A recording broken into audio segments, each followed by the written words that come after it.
And yesterday, and I didn't see this interview. I saw the first one. I didn't see the second one. In the CBS interview, the secretary, according to the transcript that you guys put out, misspoke and said that he had spoken to President Karzai. And I'm less interested in his misspeaking and more interested in knowing whether or not there has been any discussion between the secretary or anyone else, like Zal or anyone, between the U.S. and former President Karzai or Abdullah Abdullah or the others who are now in discussions with the Taliban leadership. Absolutely. So, as you know, Matt, there continues to be dialogue between the Afghans. That is to say, representatives of the Islamic Republic and the Taliban. For our part, we have been in touch with relevant and key stakeholders, individuals who are taking part in intra-Afghan discussions with the Taliban.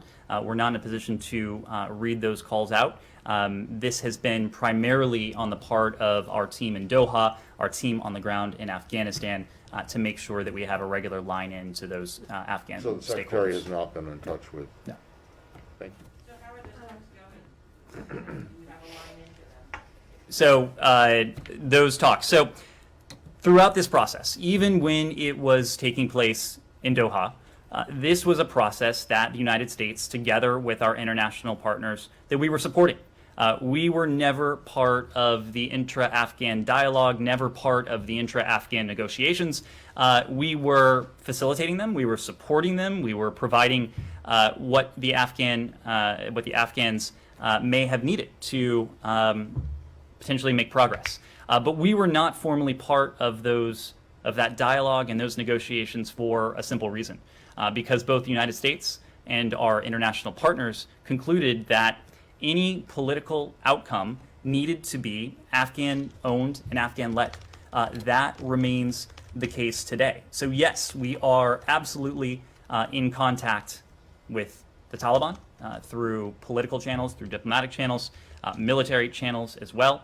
We are absolutely in continued contact with representatives of the Islamic Republic and stakeholders who are part of this ongoing dialogue.